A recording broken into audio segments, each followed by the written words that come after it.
लोकसभा चुनाव में 1 साल का वक्त है अभी, लेकिन भाजपा की सक्रियता देखिए। सबसे ज्यादा लोकसभा सीट रखने वाला उत्तर प्रदेश पर अपनी नजरें गड़ाकर बैठ गई हैं।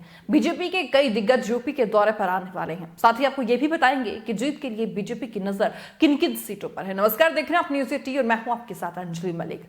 अगले साल होने वाले लोकसभा चुनाव को लेकर देश के सबसे बड़े सूबे यानी कि उत्तर प्रदेश में अभी से बिसातें बिछना शुरू हो चुकी है। यूपी में सबसे ज्यादा 80 लोकसभा सीट आती है। ऐसे में बीजेपी की नजर यूपी पर है। बीजेपी ने प्रदेश में मिशन 80 का भी प्लान बनाया हुआ है। अगर बीजेपी इसमें सफल हो जाती है तो 2024 की राह एकदम आसान हो जाएगी। बीजेपी ने इसके लिए मास्टर प्लान तैयार किया है। भाजपा के मिशन 2024 का सफर आसान बनाने के लिए बीजेपी ने मंत्रियों को जमीन पर उतारने की रणनीति तैयार की है।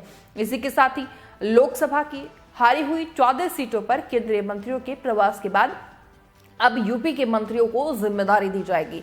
यूपी के मंत्री 66 जीती हुई सीटों पर प्रवास करेंगे। इसी के साथ ही आम चुनाव की तैयारी को लेकर भी बीजेपी का ये मेगा प्लान मार्च से शुरू होगा।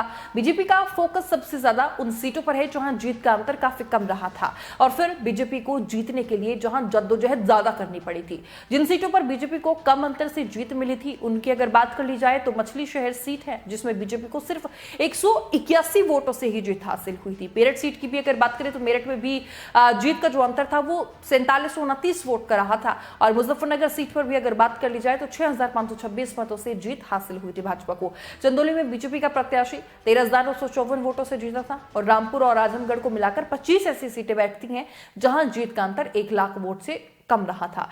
30 लोकसभा सीटें ऐसी है जहां जीत का अंतर 1.25 लाख वोटों से कम था। पहले चरण में कम अंतर वाली सीटों पर फोकस किया जाएगा। इन सीटों पर प्रदेश सरकार के कैबिनेट मंत्रियों को प्रवास की जिम्मेदारी दी जाएगी और बाकी बची 36 सीटों पर राज्य मंत्री, स्वतंत्र प्रभार और राज्य मंत्रियों को प्रवास पर भेजा जाएगा। प्रवास के दौरान ये मंत्री सभी वर्गों के लोगों से संवाद कर उनकी समस्याओं को समझेंगे। भाजपा की इस रणनीति से यह साफ अंदाजा लगाया जा सकता है कि भाजपा यूपी में कोई भी कोर कसर नहीं छोड़ना चाहती है। इसीलिए जीजाम से लगी हुई भाजपा विपक्ष के अंदर खेमे में हलचल तेज कर रही है। गौरतलब है कि इस बार 24 का चुनाव सत्ताधारी सरकार और विपक्ष के बीच कांटे की टक्कर का होने वाला है। बीजेपी के जो प्लान है सरकार को उस पर पूरा गुमान है और इसीलिए सीधे सीधे पश्चिम में जयंत चौधरी और पूर्व में अखिलेश यादव और इसी के साथ ही बसपा कांग्रेस को भी खुले तौर पर चुनौती भाजपा की तरफ से मिलती हुई दिख रही है। फिलहाल बस मेरे साथी, लेकिन इतना ही। और आपकी इस रिपोर्ट पर क्या राय है वो जरूर हमें कमेंट बॉक्स में बताइएगा। फिलहाल मुझे दीजिए इजाजत। नमस्कार।